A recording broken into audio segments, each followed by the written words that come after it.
안녕하세요. 클라우디아입니다. 오늘은 정인 작가의 작품 유서를 준비하였습니다. 정인 작가의 세 번째 소설집 만남의 방식에 수록되어 있는 작품입니다. 작가는 이 유서라는 작품을 굉장히 애틋한 작품으로 소개하는데요. 아버지가 돌아가시고 얼마 안 돼서 쓰기도 했지만 작품 속 사건 중에는 작가의 실제 경험 속에서 일어나는 일이 있기도 했답니다. 과연 어떤 일들이 일어난 걸까요? 작품 속으로 함께 들어가 보시죠. 유서. 편지가 있어. 아버지 머리맡에 앉아있던 정혜가 나지막이 외쳤다. 뜻밖의 말에 우리는 울음을 멈추고 고개를 들었다. 울음소리가 갑자기 그친 방 안은 집 넘어가는 소리도 들릴 만큼 조용했다. 편지는 아버지가 베고 있던 베갯니 사이로 비주룩이 고개를 내밀고 있었다. 우리는 눈물이 괸 눈으로 서로를 쳐다보았다. 하나같이 부석부석한 얼굴이었다.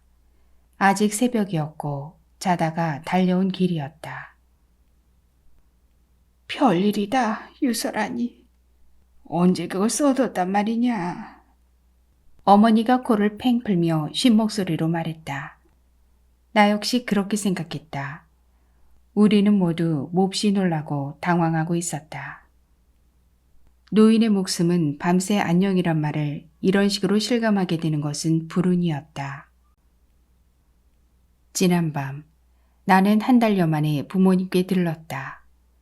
연초에 새로 확장한 사업에 눈코 뜰 새 없이 바빠 틈을 내지 못하다가 마침 근처에 들를 일이 있어 불현듯 찾아갔던 것이다. 어머니도 그랬지만 아버지는 전에 없이 날 반겼다. 저녁 식탁에 앉아서는 내가 새로 시작한 일에 대해 이것저것 물어보고 내가 아직 끊지 못한 담배와 술이 폐에 대해서도 한참 동안 장광설을 늘어놓았다. 기분 좋게 반주도 한잔했고 노래도 두어 곡 흥얼거렸다. 나는 모처럼 효도하는 기쁨에 젖어 두 분 곁에 늦게까지 앉아있다가 집으로 돌아왔다. 내가 어머니의 전화를 받았을 때는 잠자리에 든 지 불과 서너 시간밖에 지나지 않았을 때였다. 어머니는 거의 숨 넘어가는 소리를 냈다. 나는 옷을 입는 둥 마는 둥 달려가면서도 설마 무슨 일이 있으리라곤 생각지 않았다. 어머니는 매사에 겁부터 먹는 사람이었다. 하지만 내가 도착했을 때 아버지는 이미 숨을 거둔 후였다. 순간 지난밤 내가 아버지를 찾아갔던 일이 더없이 불효였던 것만 같이 여겨졌다. 내가 가지 않았다면 아버지의 저녁이 여느 때와 같았을 것이고 그랬다면 아무 일도 일어나지 않았을지도 모른다는 생각이 들었던 것이다. 나는 뜨거워지는 눈시울을 끔뻑이며 아버지의 얼굴을 몸을 어루만졌다. 여전히 체온이 느껴지고 자는 듯이 평온한 모습이었다. 그러나 아무리 불러도 아버지는 깨어나지 않았다. 참았던 눈물이 와락 쏟아졌다. 아버지의 죽음은 너무 갑작스러웠다. 평소 지병도 없었고 잔병치레도 거의 하지 않았다. 그럼에도 나이가 들면 죽음에 대한 예감이 있는 것인가? 아버지가 유서를 써두었다는 사실은 퍽 의아했다. 정혜는 편지를 가슴에 안고 흐느꼈다.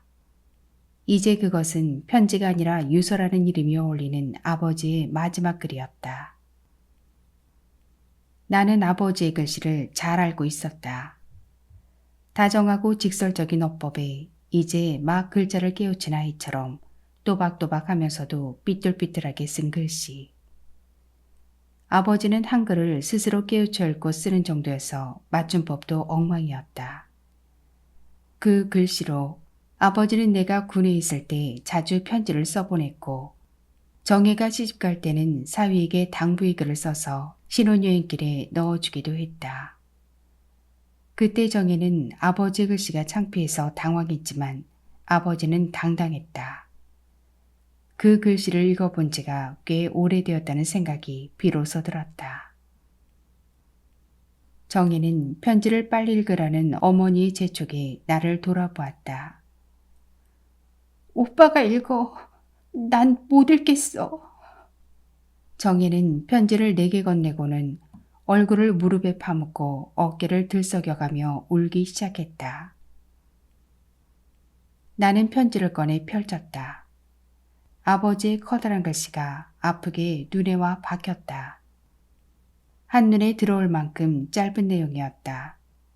그런데 내용은 썩 단순하지가 않았다. 나는 적이 놀란 심정으로 다시 한번 그것을 꼼꼼하게 읽어보았다. 그 속엔 무슨 뜻인지 충분히 알 수 있지만 도저히 알 수 없기도 한 내용이 적혀 있었다.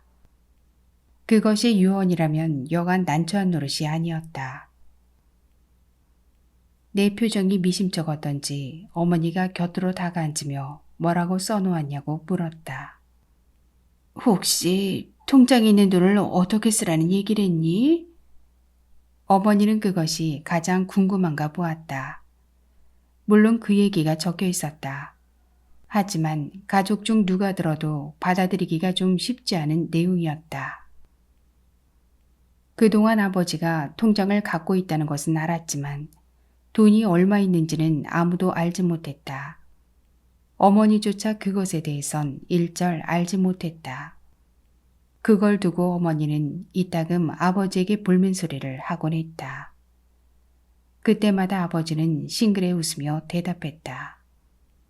그럼 당신 감춰둔 돈 좀 내놔봐. 그러면 나도 까놓을 테니까. 그러면 어머니는 여자 돈과 남자 돈이 같으냐고 한 집안의 가장이 딴 주머니를 차고 있다고 대거리하며 뾰루퉁해지곤 했다. 그렇다고 어머니가 그것을 꼭 밝히려는 것은 아니었다.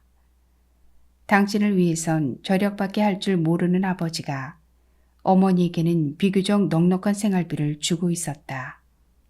아버지의 통장에 든 돈은 비자금이자 전 재산이었다. 그 외에 아버지가 갖고 있던 부동산과 현금은 나와 정희에게 몇 년 전에 이미 나눠주었다.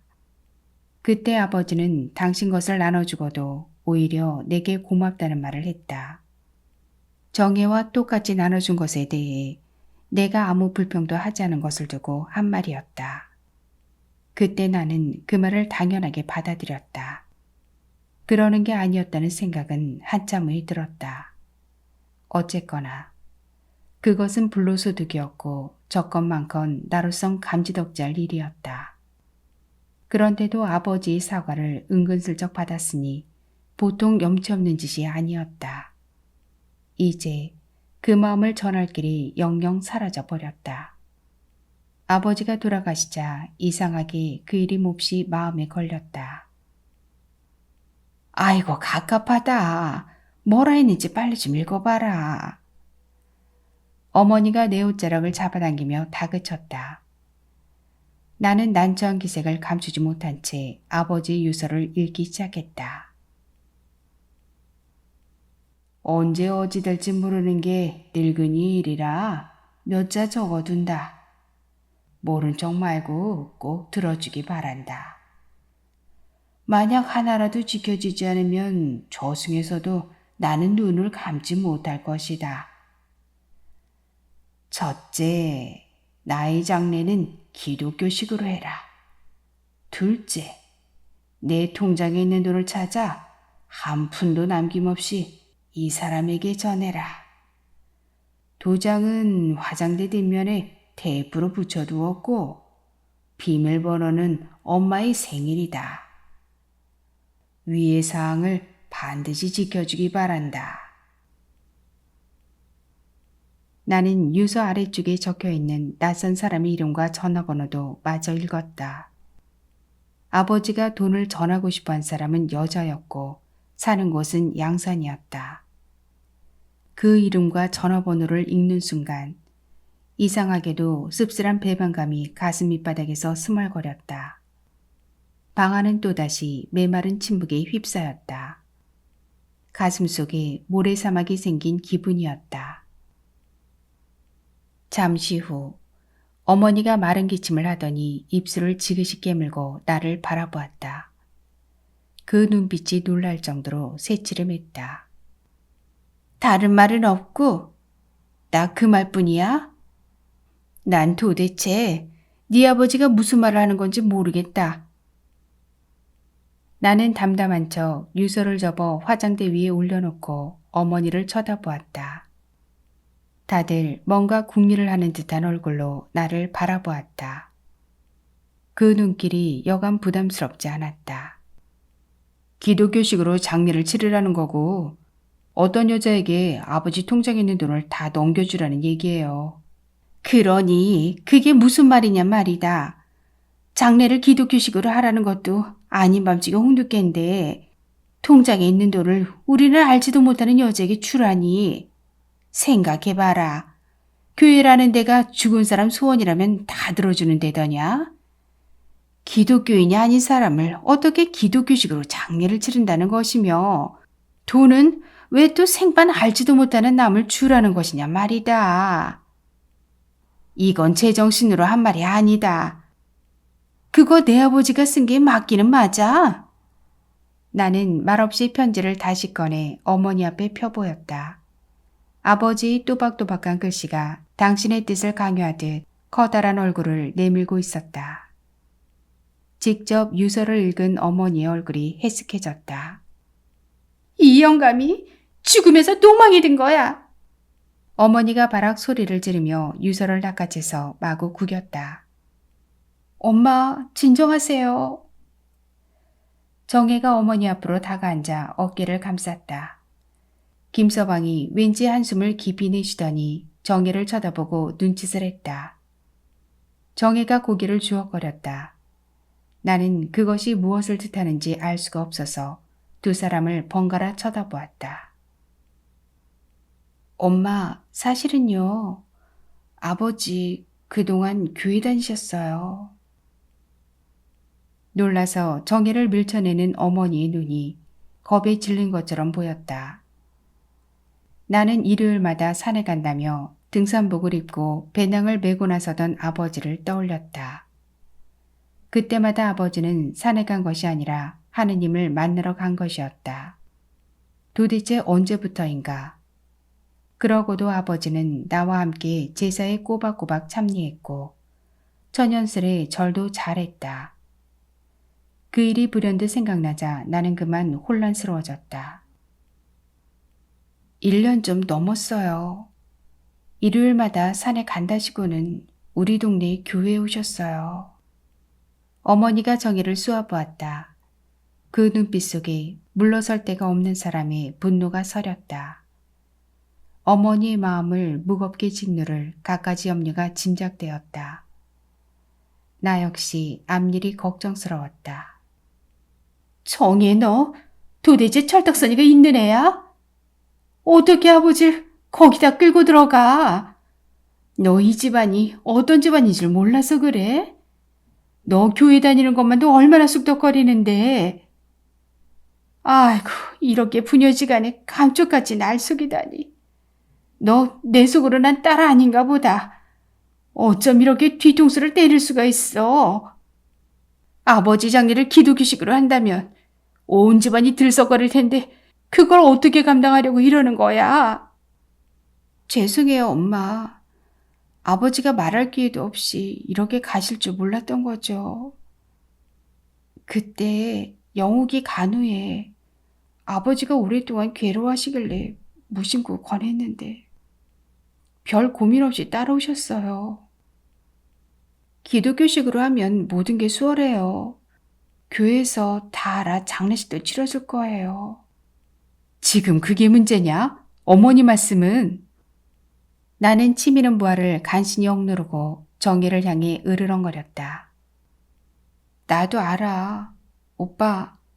그런데 분명히 해둘 건 내가 아버지를 끌고 갔다고만은 할 수 없다는 거야. 아버지가 그렇게 마음먹은 건 오빠 때문이기도 해. 얘가? 뜬금없이 무슨 말이야? 그게 왜 또 내 탓이야? 나는 어처구니가 없어 정혜를 노려보았다. 물론 짚이는 게 없는 건 아니었다. 올케 언니를 생각해보면 알잖아. 아버진 아버지 생각만 바꾸면 적어도 우리 가족은 편하게 지낼 수 있을 거라 생각하셨어. 뚜렷이 내세울 만한 종교도 안 갖고 있으면서 집안의 눈치 때문에 언니를 매도하고 그걸로 오빠가 갈라져 있는 걸 염려하셨다고. 생각해봐. 나는 출가 외인이라고 내버려두면서 언니는 왜 안 된단 말이야? 엄마도 이제 그 생각을 바꿔야만 해요. 아버지도 그러길 원했단 말이에요. 정희의 말에 대꾸할 말을 나는 찾지 못했다. 아내와 별거한 지 그럭저럭 2년이 되어가고 있었다. 아내가 종교에 빠져들게 된 것은 어렵사리 얻은 아이를 교통사고로 잃으면서부터였다. 아픔을 달랠 수 없었던 아내는 교회를 드나들기 시작했고 종교가 주는 의무감에 필사적으로 매달렸다. 아내는 하루하루 회복되었다. 마침내 정신적 공황 상태가 극복되었을 때 아내는 나라는 존재를 잊어버린 듯 했다. 날마다 교회 일로 바빠서 얼굴 보기가 힘들었고 집에는 먼지가 쌓여갔으며 걸핏하면 기도원에 들어가 며칠씩 있다 오곤 했다. 나는 아이도 아내도 잃어버리고 세상에 홀로 버려진 기분이었다. 나는 더 이상 비참해지고 싶지 않았다. 별거를 제안한 것은 그러면 정신을 차리고 옛 모습으로 돌아올까 해서였다. 그런데 아내는 아무 변명도 하지 않고 순순히 그 제안을 받아들였다. 그 서운함과 괘씸함은 지금도 내 마음 한구석에 남아 있었다. 언젠가 아버지가 합가를 들먹였을 때 그 마음이 퍼렇게 살아나 지나치게 큰 소리로 거절해서 아버지를 놀라게 했다. 그 일을 두고 아버지가 그렇게까지 고민하고 있었다는 것은 뜻밖이었다. 모르긴 해도 아버지가 전생에 걸쳐 이처럼 극단적인 결정을 한 적은 없었다. 더구나 그것이 나 때문이라면 부담스럽기 짝이 없었다. 아버지의 생각은 아마도 집안의 분위기를 바꾸는데 아버지가 밑거름이 되리란 것이겠지만 나는 아내로 인해 오히려 그 종교를 호의적으로 생각할 수가 없었다. 아버지의 죽음은 이제 서서히 창백해져서 혼자 외롭게 누워 있었다. 우리가 흘리던 눈물은 현실적인 문제 앞에서 어느새 말라버렸다. 이런 우리를 아버지의 영혼은 지켜보고 있을 것인가? 그렇다면 아버지께 말하고 싶었다. 아무런 설명도 없는 유서만 달랑 남기고 이렇게 가버리는 것은 너무하지 않느냐고. 지금이라도 깨어나 이건 이런 뜻에서 이렇게 적어놓은 것이라고 설명해줘야 우리가 납득할 거 아니냐고. 그러나 아버지는 자는 듯 고요한 모습으로 침묵하고 있었다. 마치 모든 죽음은 설명 부족일 수밖에 없다고 말하듯이. 형님, 더 늦기 전에 장례치를 준비를 해야지. 이렇게 시간만 보내선 안 될 것 같은데요. 김서방이 내 곁으로 다가앉으며 말했다. 죽음 앞에선 분노조차 미약한 것인지 어머니가 기운 없는 목소리로 맞장구를 쳤다. 그래야지. 일단 내가 가입해뒀다는 상조에 연락부터 해라. 아무리 아버지 유언이라도 교회에다 맡기지는 못하겠다. 상조에 사람들이 오면 합리적인 방법이 있을 테지. 나는 마루로 나와 상조회에 전화를 걸었다. 그동안 내가 한 일 중 가장 잘한 일이라는 생각이 드는 순간이었다. 상조의 직원은 가까운 거리에 있는 병원의 장례식장을 추천했다. 손님 수와 교통편을 생각하니 적절한 추천이었다. 내가 좋다고 하자 그들은 병원에 연락해 앰뷸런스를 곧 보내겠다는 말을 남기고 전화를 끊었다. 날은 이제 완전히 밝아져 있었다. 곧 앰뷸런스가 올 것이고 아버지는 20년 가까이 살아온 집을 떠나게 될 것이다. 그 순간부터 이 집안에서 아버지의 흔적은 조금씩 지워질 것이다. 산자가 죽은 자를 잊는 데는 얼마만큼의 시간이 필요한 것일까? 나는 아직 내 아이를 잊지 못하고 있다. 학교에 입학해 어버이날 쓴 편지와 사진은 여전히 내 지갑 속에 들어있다. 이따금 그것을 펼쳐보면서 아이의 모습과 숨결과 체온과 사랑스러운 웃음소리를 느끼곤 했다. 만날 수 없다고 해서 다 잊히는 것은 결코 아니었다. 얼마 전에 본 일본 영화에서는 살아있는 자의 기억 속에 영원히 살아있는 죽은 자에 대한 얘기를 하고 있었다. 치매에 걸려 요양원 생활을 하는 노인 시게키의 의식 속에는 오래전에 죽은 아내가 여전히 살아있었다. 생일날 무엇을 제일 갖고 싶으냐는 물음에도 그는 아내의 이름 마코를 들먹였다. 오랫동안 아내를 잊지 못하는 고통에서 노인을 벗어나게 하는 것은 역시 아이를 잃고 그 충격과 상처를 달래기 위해 요양원에 일하러 온 마치코였다. 그들은 서로가 가진 상처로 상대방을 고통에서 벗어나게 만들었다. 어느 날 드디어 시게키는 아내 마코의 무덤가에 있는 한 그루 나무에 얼굴을 비비며 말했다. 오랜 시간 동안 이 고통이 끝나기만을 기다렸습니다. 그가 그렇게 아내를 떠나보내기까지 걸린 시간은 무려 33년이었다. 나는 죽어버린 아이를, 아버지를 노인처럼 기억하다가 이 고통이 끝나기만을 기다렸다고 말하고 싶지는 않았다. 죽은 사람을 잊지 못하는 것이 얼마나 끔찍한 고통인지, 그것이 살아있는 자의 생을 어떻게 파편화시키는지를 나는 알고 있었다. 때론 두 사람에 대한 기억으로 괴롭거나 흐뭇할지라도 내 생이 그렇게 되는 것은 원치 않았다. 추억이란 이름으로 저장되어서 이따금 들춰볼 수 있다면 그것으로 좋겠다. 아버지가 날 위해, 우리 가족의 화평을 위해 시작했다는 신앙생활도, 우리를 혼란에 빠뜨린 유서도 결국엔 그렇게 남게 되기를 나는 바랐다. 조문객들이 한둘씩 들기 시작했다. 추모 예배와 입간 예배를 마친 후였다.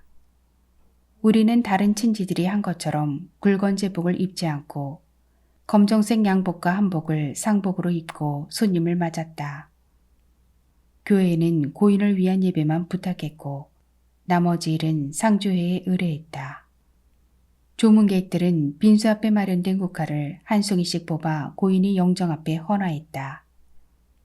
아버지와 알고 지내던 조문객들은 하나같이 갑작스런 부고에 놀란 심정을 털어놓았다.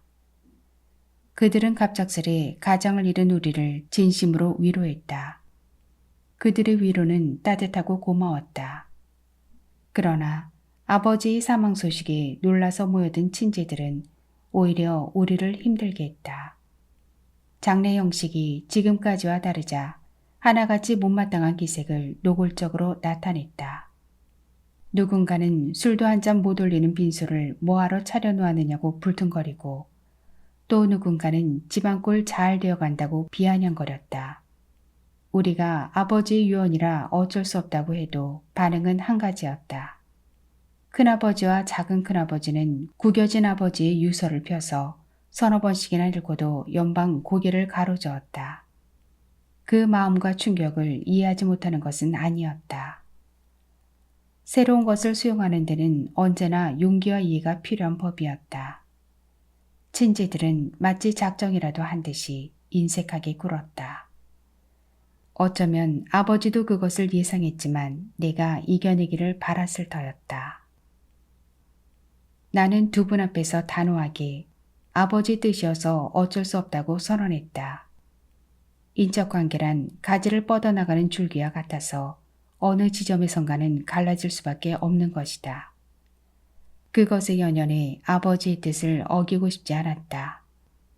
의외로 내가 결연하게 나오자 고모는 느닷없이 한 구석에 앉아있는 정혜를 몰아붙였다. 아이고 몹쓸 것. 어쩌자고 지혜를 교회에 끌고 가서는. 집안을 이리 시끄럽게 해. 출가 외인이 친정에 오면 고개 숙이고 나 죽었어 하고 있을 것이지. 쓸데없이 나대서는. 고모의 말이 채 끝나기도 전에 정혜가 고개를 쳐들더니 고모는 출가 외인이면서 왜 친정일에 간섭이냐고. 우리 일은 우리가 알아서 할 테니 감나라 배나라 하지 말라고 맞받아치는 바람에 더욱 시끄러워졌다.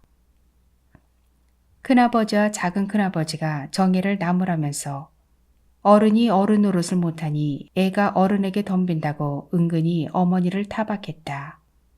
그 바람에 벌집을 쑤셔놓은 듯 장례식장이 어수선해졌다. 어머니는 벌겋게 부은 얼굴로 흐느끼며 상주들을 위한 휴게실로 들어가 버렸다. 무엇보다 어머니는 유언이 공개된 것에 대해 상심하고 있었다.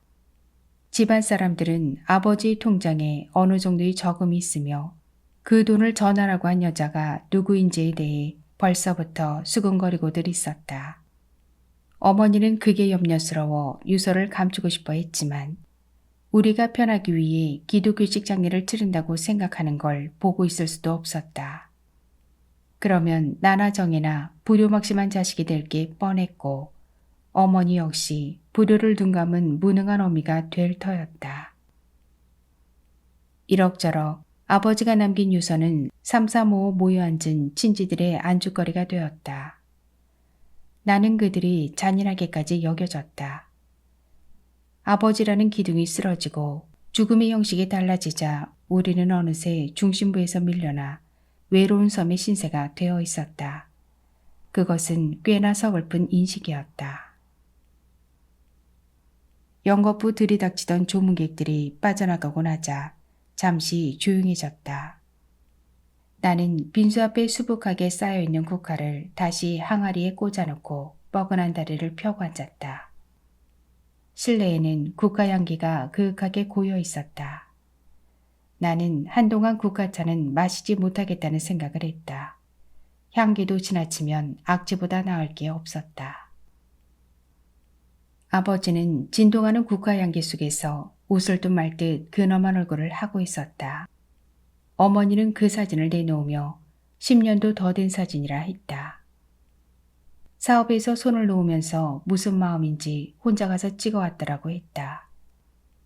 10년 동안 거의 변하지 않은 아버지의 얼굴 속에는 내 모습이 있고 정의의 모습도 있었다. 나는 내 뿌리의 근원을 생전 처음 마주한 기분이었다. 아버지는 비교적 자상하고 다정한 사람이었다. 퇴근 시간에는 항상 우리를 위해 무언가를 사들고 왔다. 새콤달콤한 드롭스, 달짝지근한 도넛, 팥이 듬뿍 들어간 풀빵이나 설탕물이 주르륵 흐르는 호떡 같은 것들이었다. 어머니가 군것질이 아이들 입맛을 다 버려놓는다고 푸념하면 아버지는 뭐든 먹어본 놈이 아무거나 잘 먹는 법이고 그게 건강을 지키는 비법이라며 더욱 우리를 격려했다. 그때만 해도 나는 세상의 모든 아버지가 다 그런 줄 알았다. 나는 지금까지 아버지를 잘 모르고 있었던 게 분명했다. 아버지가 나 때문에 교회에 다니기 시작했다는 것은 충격일 정도로 뜻밖이었다. 나라면 결코 그런 일은 없을 터였다. 가풍이 센 집안에서 가장 서열이 낮은 위치는 무조건 고개를 끄덕이는 것만이 미덕이었고 아버지는 항상 그렇게 처신했다. 그랬던 아버지가 나 때문에 하나의 종교를, 그것도 집안의 가풍에 완전히 위배되는 형식의 종교를 선택했다는 것은 이만저만 놀랄 일이 아니었다. 큰아버지는 아직도 외출할 때 두루마리에 중절모를 갖춰 입는 양반이었고 제사 시간이나 형식도 옛날 방식을 그대로 고수하고 있었다. 나는 건너편 벽에 등을 기대고 앉은 정혜를 바라보았다.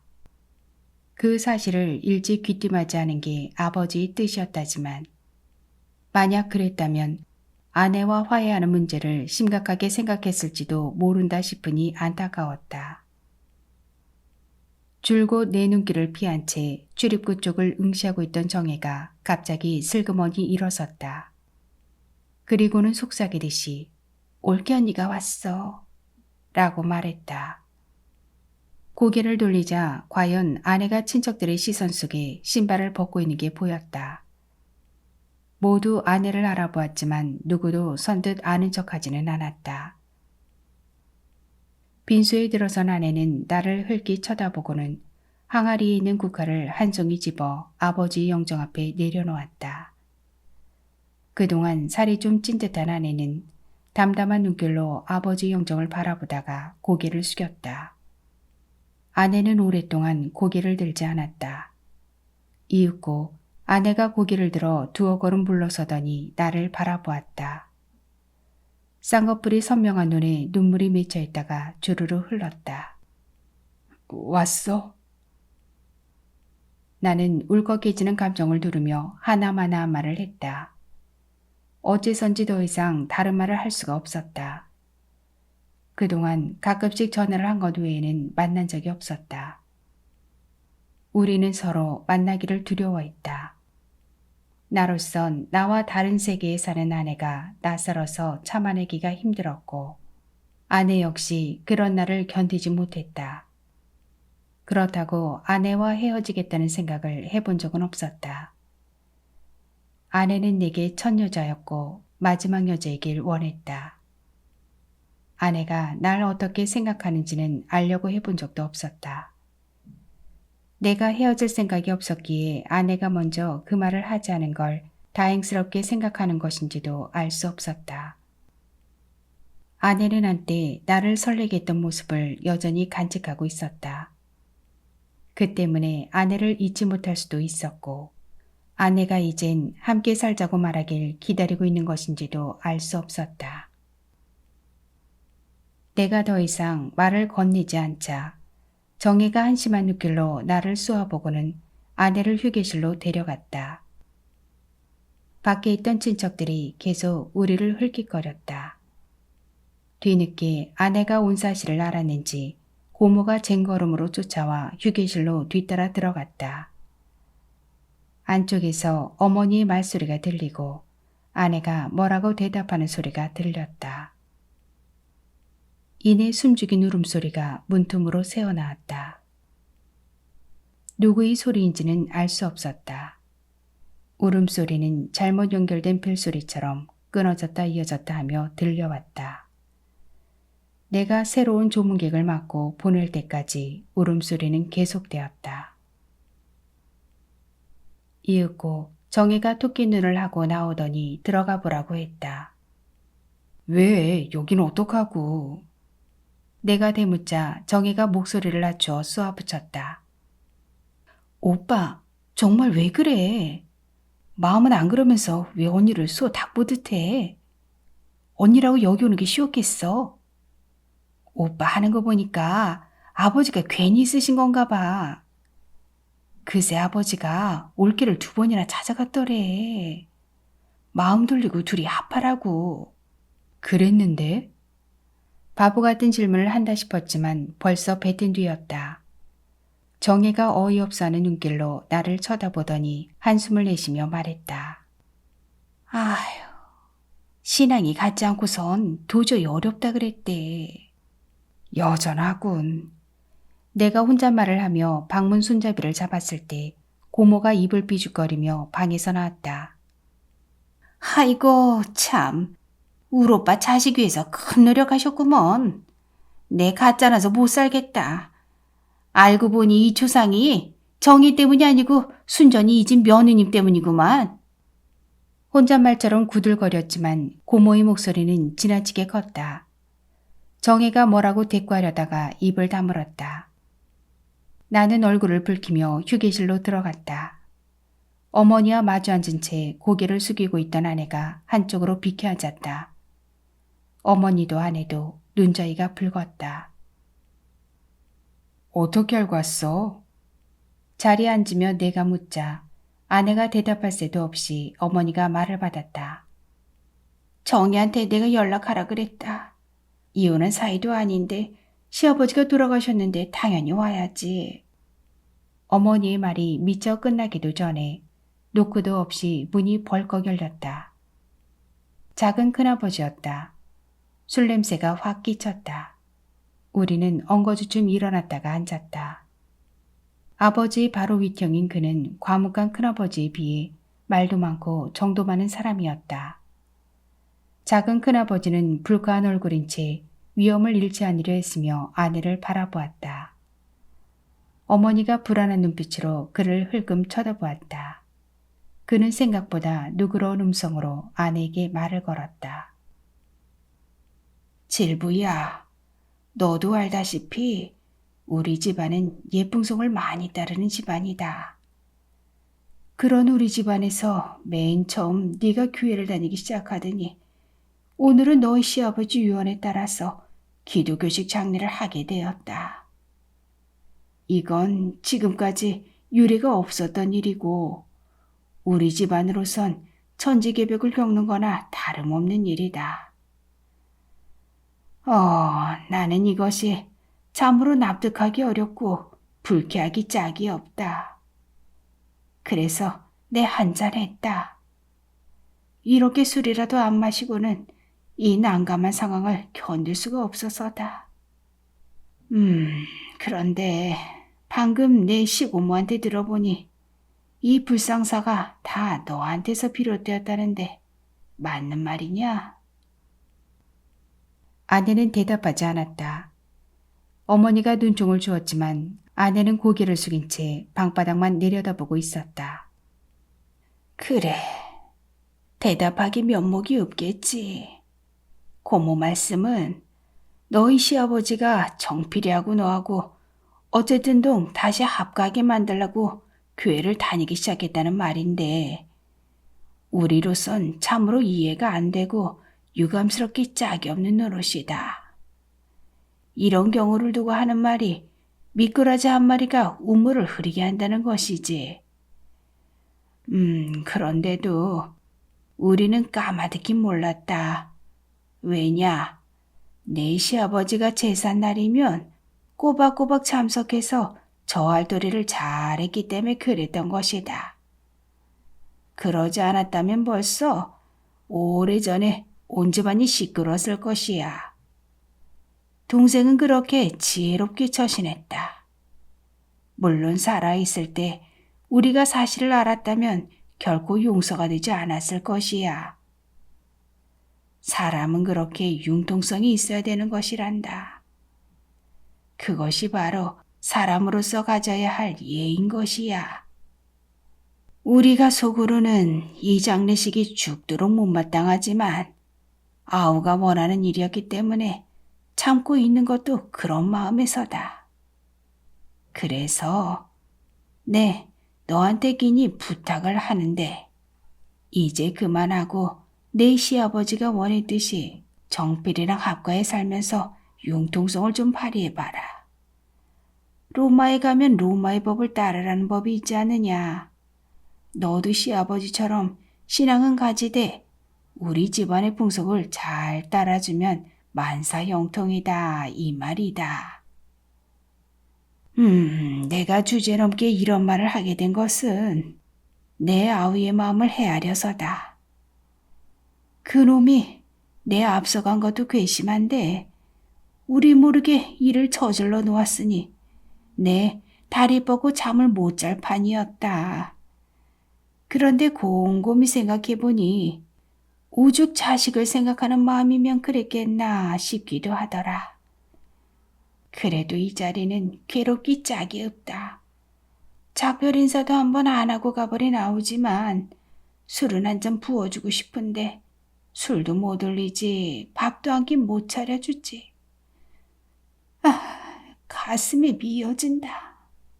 이런 자리에선 차라리 기도할 놈은 기도하고 술 올리고 싶은 놈은 술 올리고 밥 올릴 사람은 밥 올리면 얼마나 좋을까 싶지만 그러는 게 아니라니.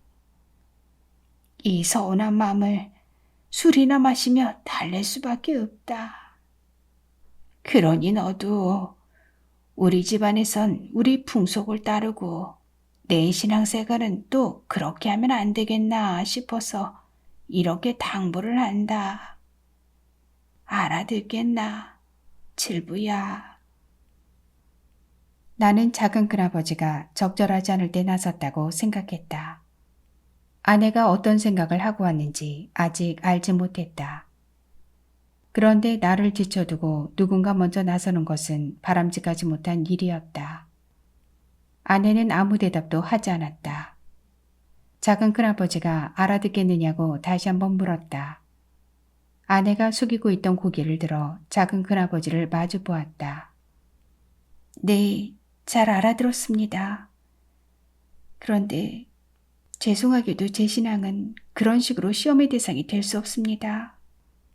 나지막하면서도 옹골찬 대답에 작은 큰아버지가 느닷없이 딸꾹질을 했다. 그는 이맛살을 찌푸리며 벌떡 일어나더니 한심하다는 듯 아내를 노려보고는 문을 소리나게 닫고 나가버렸다. 어머니는 그대로 들어누워 버렸다. 나는 이런 자리에서까지 자기 의사를 분명히 밝히고 마는 아내가 못마땅했지만 마음을 가라앉혔다. 그렇게까지 똑부러지게 대답하지 않아도 될 일이잖아. 이건 어차피 우리가 알아서 할 문제인걸. 왔으니까 옷 갈아입고 며느리 노릇은 해야지. 나는 방구석에 개켜져 있는 상복을 꺼내놓았다. 아내가 돌아 누워있는 어머니의 등을 흘낏 쳐다보더니 서슴없이 옷을 벗었다. 나는 아내의 모습을 물끄러미 바라보았다. 차가우리만큼 희고 매끄러운 속살이었다. 어머니는 아내를 처음 보았을 때 살이 너무 희어서 복이 없겠다고 했다. 어디서 근거한 말인지는 모르지만 어머니는 그렇게 믿고 있는 듯 아이를 잃었을 때도 그렇게 말했다. 살이 너무 희어도 박복하다. 내가 그랬지. 그 말을 두고두고 잊을 수 없었던 아내는 아이의 뼈가루를 뿌리고 온 며칠 후 옷을 벗다시피 하고 하루 종일 마당에 나가 앉아 있었다. 어머니는 7월의 뜨거운 햇살 속에 앉아있는 며느리를 못 본 척했다. 해가 질 무렵 아버지가 친구를 만나 상심한 마음을 달래고 들어오다가 벌겋게 살갗이 익어가는 며느리를 보고 놀라서 불러들였다. 내가 퇴근했을 때 아내는 스치기만 해도 얕은 비명을 지르며 얼굴을 찌푸렸다. 아내는 다음 날도 그 다음 날도 햇볕 속에 나가 앉아 있었다. 나중엔 어머니도 와락 무서워져 말렸지만 듣지 않았다. 아내는 얼굴이 까맣게 그을리고 살갗이 부풀어 물집이 투둑투둑 솟아오른 후에야 그 짓을 그만두었다. 아내는 구슬을 머금은 듯 부푼 물집을 가라앉게 놔두지 않고 손으로 마구 쥐어뜯었다. 시뻘건 속살이 드러나 진물이 흘러내리면 그 상처를 후벼 팠다. 나는 아내를 끌고 가 억지로 입원을 시켰다. 아내는 아이가 살아서 돌아올 수만 있다면 쑥검정같이 되어도 온몸이 흉터투성이라도 살아갈 수 있다며 발버둥 쳤다. 겨우 상처가 아문 후 퇴원했을 때 아내는 깊은 땅속에서 올라온 사람처럼 먹먹한 눈빛을 하고 있었다. 시간이 흘러도 옛 모습은 좀처럼 돌아오지 않았다. 오히려 마음의 문을 닫고 철벽 속에 갇힌 듯 침묵했다. 옷을 갖춰 입은 아내가 밖으로 나갔다. 나도 뒤따라 방을 나왔다. 친척들의 눈길이 번갈아 우리를 흘낏거렸다. 모른 척 자리에 앉는데 조문객들이 한 차례 들이닥쳤다.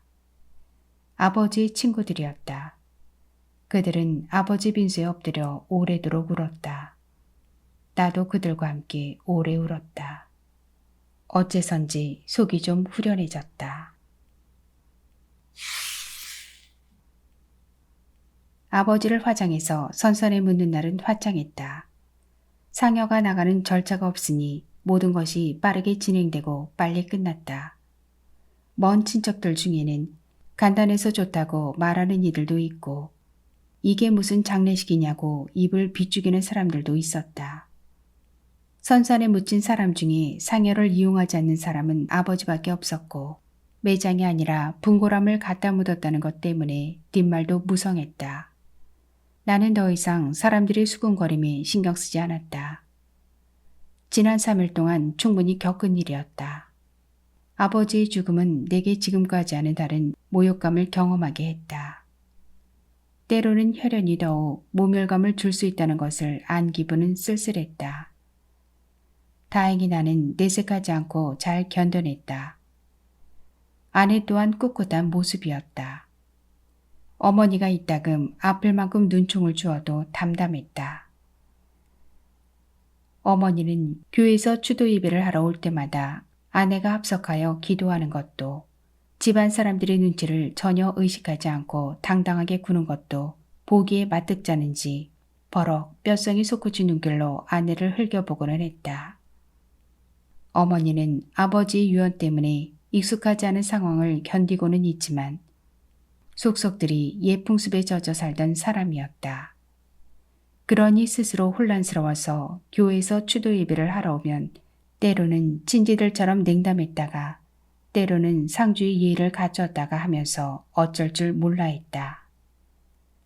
고모는 아침 저녁으로 상식이나마 올려야 하는 거 아니냐고 밥그릇을 들고 다니고 누군가는 실내에 찬송가가 울려 퍼질 때마다 구시렁거렸다.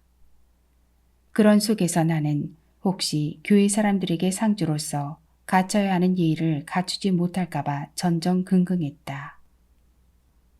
그런저런 감정의 틈바구니를 무사히 건너와 이제 내가 할 일은 얼굴도 모르는 한 여자를 찾아가는 일이었다. 며칠 동안 은밀한 수금거림 속에 있었던 여자는 이제 수면 위에 떠오른 부유물처럼 갖가지 추측으로 뒤엎여 있었다. 그 속에서 이야기는 나름대로 모양을 갖추고 있었다. 대개는 아버지가 오랫동안 감춰둔 여자이거나 그 딸이 아니겠느냐는 추측이었다. 아버지가 말년에 교회를 가게 된 것은 나와 아내 때문이기도 하지만 평생 지고 있었던 죄의식에서 벗어나기 위한 것일 수도 있다는 추측도 있었다. 모든 것은 예측에 불과한데도 여러 사람의 말이 모여서 그럴싸하게 모양을 갖춘 셈이었다. 그 속에서 가장 괴로운 사람은 어머니였다. 아버지를 졸지에 보낸 슬픔과 얼굴도 모르는 여자 사이에서 어머니는 아예 잠을 이루지 못했다. 어머니를 위해서라도 빨리 해결되어야 할 문제여서 사망신고를 하기 전에 예금부터 찾았다. 아버지의 돈은 생각보다 훨씬 많은 액수였다. 나는 속으로 적이 놀라서 가슴이 다 두근거렸다. 찾은 돈의 절반이 세금으로 나간다 해도 큰 돈이었다. 그 돈의 일부만 있어도 빠듯하게 돌아가는 사업자금에 숨구멍을 틔우겠다 싶으니 누구를 준다는 게 아깝다 못해 원통하기까지 했다. 어머니는 나보다 더 놀랐는지 입을 다물지 못하다가 맵차게 내뱉었다. 세상에, 그 돈을 어떻게 남을 줘? 아무리 생각해도 이런 경우는 없다. 내 생각도 그래 오빠.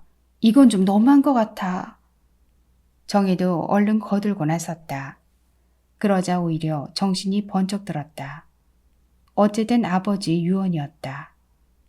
이 많은 돈을 그 여자에게 주어야 한다면 분명히 이유가 있을 것이다. 나는 마음을 가다듬었다. 너무하고 않고 가네. 일단 사람은 찾아봐야겠다.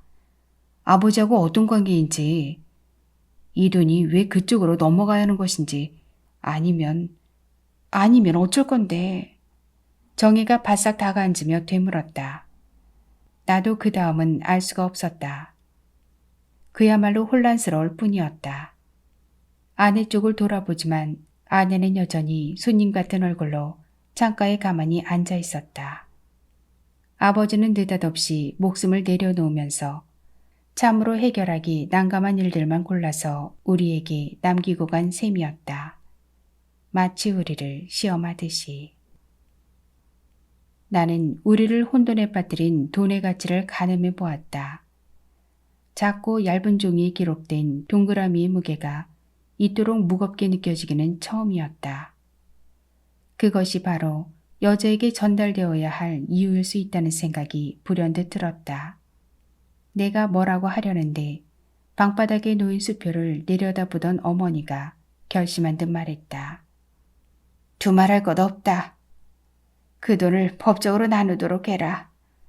아무리 생각해도 유언이라고 다 따라 살 일이 아니다. 내가 저 세상에 가면 아버지 만나서 내 권한으로 그렇게 했다고 하마. 50년을 같이 살았는데 그만한 권한쯤이야 내게도 있지 않겠니? 어머니의 눈빛이 결연했다. 순간 어째선지 그럴 수 없다는 생각이 확고해졌다. 나는 이제 이 집안의 가장이었고 아버지가 그랬던 것처럼 가족을 잘 이끌고 가야 할 책임이 있었다. 돈을 두고 우리의 양심을 흥정할 수는 없었다. 나는 내 생각을 밝혔다. 어머니가 세차게 고개를 가로저었다. 어느 년인지 가만히 앉아서 호박을 넝굴째 받도록은 못하겠다. 평생 살면서도 안 그랬던 양반이 마지막 가는 길에 어쩜 날 이렇게 비참하게 만들 수가 있어? 난 억울해서라도 내 아버지 유언대로는 못한다. 못해. 어머니는 기어이 눈물을 찍어내기 시작했다. 나는 어머니의 심정을 조금 알 수 있었다. 남편을 갑자기 잃고 그가 유일하게 남긴 유산까지 가질 수 없다면 그 억울함에 가슴이 미어져도 한참 미어질 일이었다. 그렇다고 이를 그릇되게 끌고 갈 수는 없었다. 정혜가 울먹이면서 어머니를 감싸 안았다. 오빠 말이 옳아요. 엄마, 우리가 잠시 잘못 생각한 거야.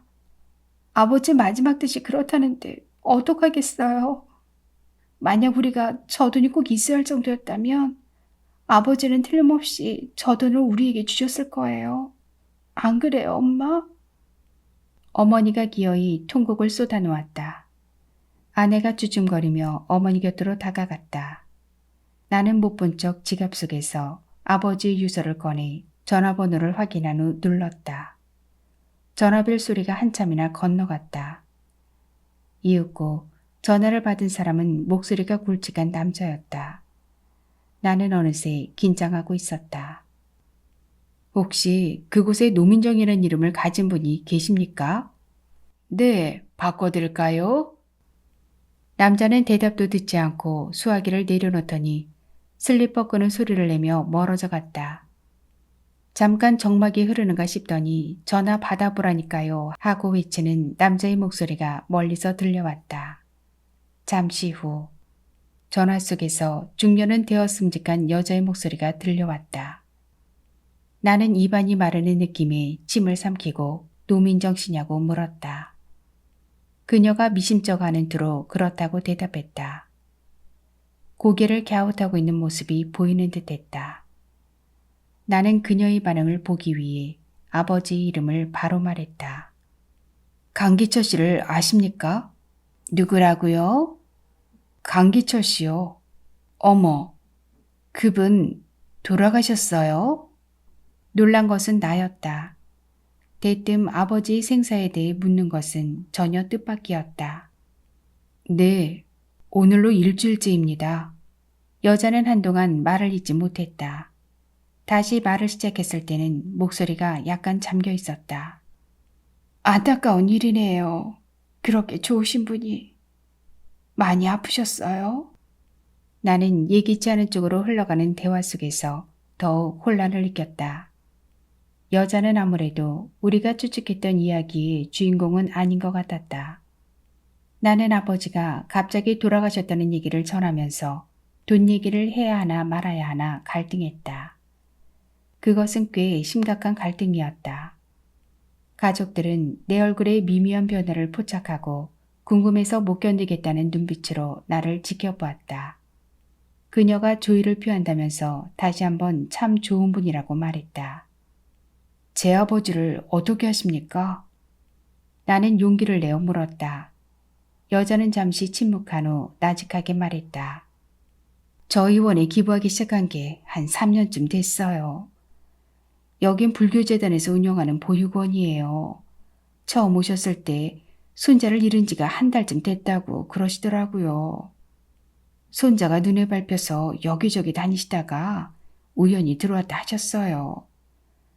그 후부터는 한 달에 한두 번씩 오셔서 아이들과 놀다 가시곤 했어요.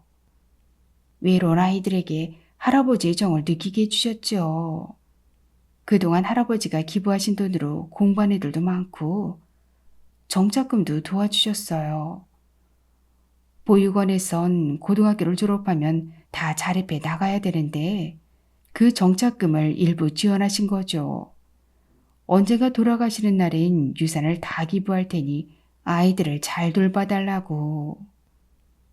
여자의 목소리는 줄곧 눈물이 그렁거리는가 싶더니 기어이 말이 끊어졌다. 먹먹해진 전화 너머로 아이들이 떠들어대는 소리가 아득하게 들려왔다. 가슴이 뻐근해지며 눈시울이 뜨거워졌다. 모두들 왜 그러느냐고 눈짓으로 물어보았다. 나는 아무 말도 하지 못한 채 여자가 다시 말을 건넬 때를 기다리며 아내를 돌아보았다. 아내는 어느새 내 지갑 속에 있던 아이의 편지를 꺼내 읽고 있었다. 아내는 소리 없이 울고 있었다. 이윽고 여자가 울음기가 덜 가신 목소리로 여보세요? 라고 나를 불렀다. 나는 주저하지 않고 바로 응수했다. 내일 찾아가 뵙겠습니다. 제 아버지가 전화라는 게 있어서요.